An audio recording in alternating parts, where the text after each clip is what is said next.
ಆತ್ಮೀಯ H16 news ಅರ್ಥಾತ್ ಹೇ ಸೀತಾರಾಮಗೆ ಸ್ವಾಗತ. ನಾನು ನಿಮ್ಮವ MI ಅಥವಾ ಮಲ್ಲಪ್ಪ ಜೋತಾವಾರ್. ಆದ್ಮೇಲೆ ಈಗ ತಾವು ದಿನ ಸುದ್ದಿಗಳನ್ನ ಅದರ ಜೊತೆಗೆ ವಿಶೇಷತೆಗಳನ್ನ ನೋಡ್ತಾ ಹೋಗಿ ವಿಶೇಷ ಈ ಮೊದಲನೇ ಸುದ್ದಿಯನ್ನು ನೋಡಿ. ಮೊದಲನೇದಾಗಿ ದಾವಣಗೆರೆ ದಕ್ಷಿಣ ಕ್ಷೇತ್ರದ ಉಪಚುನಾವಣೆಯ ಸಂದರ್ಭದಲ್ಲಿ ಸಂದರ್ಭದಲ್ಲಿ ಪ್ರತಿಯೊಬ್ಬ ಮತದಾರರಿಗೂ ಮೊದಲನೇದಾಗಿ ನನ್ನ ಸಾಷ್ಟಾಂಗ ನಮಸ್ಕಾರ ಸಲ್ಲಿಸ್ತೇನೆ. ಎಲ್ಲಿಲ್ಲ ಅಷ್ಟು ಬಿಟ್ಟರೆ ಯಶಸ್ವಿಪೂರ್ವಕವಾಗಿ ಮತದಾರರು ಭಾರತೀಯ ಜನತಾ ಪಾರ್ಟಿಗೆ ಮತದಾನ ಮಾಡಿದ್ದಾರೆ. ಜೊತೆಗೆ ಹಗಲು ಇರಳು ನಮ್ಮೆಲ್ಲ ಕಾರ್ಯಕರ್ತರು ಪ್ರಮುಖರು ಈ ಜಿಲ್ಲೆಯ ಎಲ್ಲ ತಾಲೂಕುಗಳಿಂದ ಮತ್ತು ರಾಜ್ಯದ ಎಲ್ಲ ಜಿಲ್ಲೆಗಳಿಂದ ಬಂದು ಪ್ರತ್ಯಕ್ಷವಾಗಿ ಪರೋಕ್ಷವಾಗಿ ಭಾರತೀಯ ಜನತಾ ಪಾರ್ಟಿಯನ್ನು ಬೆಂಬಲಿಸಿದ್ದಾರೆ. ಇವತ್ತು ಚುನಾವಣೆಯಲ್ಲಿ ಮೊದಲನೇ ಹೆಜ್ಜೆಯನ್ನು ನಾವು ಇಟ್ಟಿದ್ದೀವಿ. ನಾನು ವೈಯಕ್ತಿಕವಾಗಿ ಇವತ್ತು ಮೊದಲನೇ ಚುನಾವಣೆ ಎದುರಿಸಿದ್ದೀವಿ. ನಮ್ಮ ಜೊತೆಗೆ ಏನಿವತ್ತು ಟಿಕೆಟ್ ಆಕಾಂಕ್ಷಿಗಳಿದ್ದರು ಹೆಗಲಿಗೆ ಹೆಗಲು ಕೊಟ್ಟು ಇವತ್ತು ಹೋರಾಟ ಮಾಡಿದ್ವಿ. ನಾವು ಇವತ್ತು ಅಂತ ಆಗರ್ಭ ಶ್ರೀಮಂತರ ವಿರುದ್ಧ ಹಣ ಸೀರೆ ಹಂಚಿ ಚುನಾವಣೆ ಮಾಡಿದ್ದು ತಮಗೂ ಗೊತ್ತಿದೆ, ಜನತೆಗೆ ಗೊತ್ತಿದೆ. ಆದರೆ ಇವತ್ತು ಭಾಳ ಅಂತರದಲ್ಲಿ ಗೆಲ್ತೀವಿ ಹೇಳ್ತಕ್ಕಂಥವ್ರು ಭಾರತೀಯ ಜನತಾ ಪಾರ್ಟಿಗೆ ಮತದಾರರು ಇವತ್ತು ನಮಗೆ ನಿಜವಾದ ಜನಬಲ ನಮಗಿದೆ, ಹಣಬಲ ಅಷ್ಟೇ ಅವ್ರ ಹತ್ರ ಇದೆ. ಇವತ್ತು ಜನಬಲ ಗೆದ್ದಿದೆ ಹೊರತು ಹಣಬಲ ಗೆದ್ದಿದೆ. ದಾವಣಗೆರೆ ಡಿಸ್ಟ್ರಿಕ್ಟಿನ ಮತದಾರರಿಗೆ ಧನ್ಯವಾದ ಹೇಳಕ್ಕೆ. ಆಮೇಲೆ ನಮ್ಮ ರಾಜ್ಯ ಆಮೇಲೆ ದೇಶ ಮಟ್ಟದಲ್ಲಿ ಎಲ್ಲ ಕಾಂಗ್ರೆಸ್ ಲೀಡರ್ಸು ಎಲ್ಲರೂ ಕಾರ್ಯಕರ್ತರು ಯಾರೆಲ್ಲ ಬಂದರು ಎಲ್ಲರಿಗೂ ಧನ್ಯವಾದಗಳು. ಆಮೇಲೆ ಮುಖ್ಯವಾಗಿ ನಮ್ಮ ಕಾರ್ಯಕರ್ತರು ಏನಿದ್ದಾರೆ ಅವರು ಇದು ನಮ್ಮ ಸ್ವಂತ ಗೆಲೆ ಅಷ್ಟೇ ಅಲ್ಲ, ನಮ್ಮ ಕಾರ್ಯಕರ್ತರ ಗೆಲೆ. ಅವರೇ ಸಿಕ್ಕಾಬಟ್ಟೆ ಕೆಲಸ ಮಾಡಿದೆ. ಸೊ ಅವರಿಗೂ ಧನ್ಯವಾದಗಳು ಹೇಳೋಕ್ಕೆ ಇಷ್ಟಪಡ್ತೀನಿ. ಕೊನೆಗೆ ಒಂದೇ ಮಾತು ಹೇಳೋಕ್ಕೆ ಇಷ್ಟಪಡ್ತೀನಿ. ಅದು ಎಲೆಕ್ಷನ್ಗಳಲ್ಲಿ ಕೌಂಟಿಂಗ್ ಸಮಯದಲ್ಲಿನೂ ಪಕ್ಷ ಇರ್ತೈತೆ ರೀ. ಎಲ್ಲರಿಗೂ ಅವ್ರ ಪಕ್ಷ ಗೆಲ್ಲಬೇಕು ಅಂತ ಮನಸ್ಸಿನಲ್ಲಿ ಇರ್ತೈತೆ.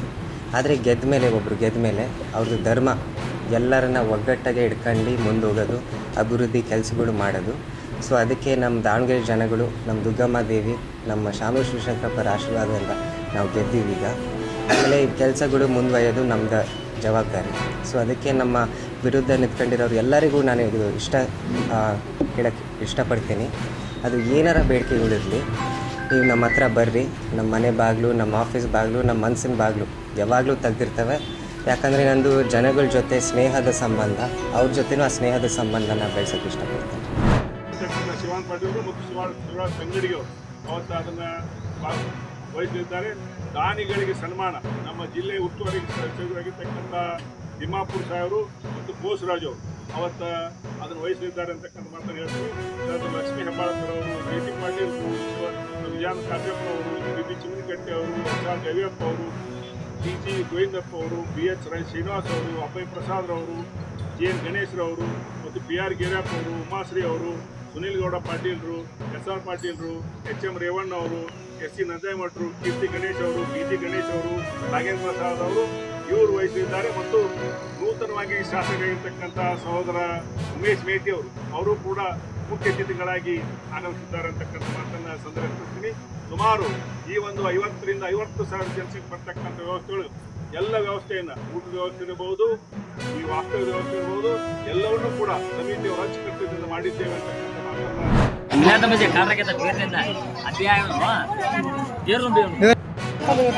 ಅಲ್ಲ. ನಿಮ್ಮ ಹೆಸರೇನ್ರಿ? ಲಚ್ಚವ್ರಿ. ಅಡ್ರೆಸ್ ರೀ? ಬೆಳ್ಳಿಕಂಡ್ಯಾರ. ಯಾವುದು? ಮುದನೂರು ಎಲ್ರಿ? ಬದಾಮ್ ತಾಲೂಕು ಮುದನೂರ್ನಾರ ಊರು ಬೆಳ್ಳಿಕಂಡಿ. ಎಷ್ಟು ಇತ್ತು ರೀ ಬಂಗಾರ? ಅದು ಅರವತ್ತಲ್ಲಿ ಅಂದಾಜು ಎಷ್ಟು ಆಗ್ಬೋದು ಅಮೌಂಟ್? ಸುಮಾರು ಒಂದು 1.5 ಲಕ್ಷ ಆಗ್ಬೋದು ಅಮೌಂಟ್. ಒಂದು ಕನಿಷ್ಠ ಒಂದು 1.5 ಲಕ್ಷ ಆಗತ್ತೆ. ಅದು ಈಗ ನಿಮ್ಮ ಹುಸೇನ್ ಸಾಬ್ ಅವ್ರ ನಿಮ್ಮ ಬಂಗಾರ ನಿಮ್ಗೆ ವಾಪಸ್ ಕೊಟ್ಟಾರ. ಅದ್ರ ಸಂಬಂಧ ಏನಪ್ಪ, ಈಗಿನ ಕಾಲದಲ್ಲಿ ಯಾರು ಸಿಕ್ಕರು ಕೊಡೋದಿಲ್ಲ. ಆದ್ರೆ ಈ ಹುಸೇನ್ ಸಾಬ್ ಏನಪ್ಪ ಅಂದರೆ ನಿಯತ್ತಿನ ಕೊಟ್ಟಾರ. ಅದ್ರ ಸಂಬಂಧ ಅವ್ರ ಬಗ್ಗೆ ಏನಾರು ಒಂದೆರಡು ಮಾತು ಹೇಳ್ತಾರೆ. ಈ ಕಾಲದಲ್ಲಿ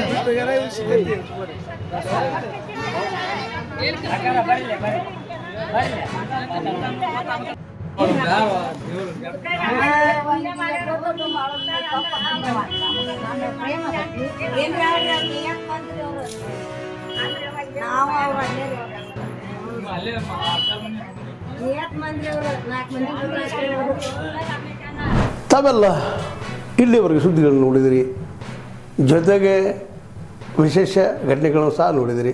ಅದು ನಿಮಗೇನು ಅನ್ನಿಸ್ತು? ನಿಮಗೆ ಲೈಕ್ ಮಾಡಿರಿ, ಶೇರ್ ಮಾಡಿರಿ, ಕಾಮೆಂಟ್ ಮಾಡಿರಿ, ಜೊತೆಗೆ ಸಬ್ಸ್ಕ್ರೈಬ್ ನಿಲ್ಲಿಸ್ಬೇಡ್ರಿ. H16 ನ್ಯೂಸ್ ಅರ್ಥಾತ್ ಸೀತಾರಾಮ್ ಸತ್ಯದ ಕೈಗನ್ನಡಿ ವಂದನೆಗಳು.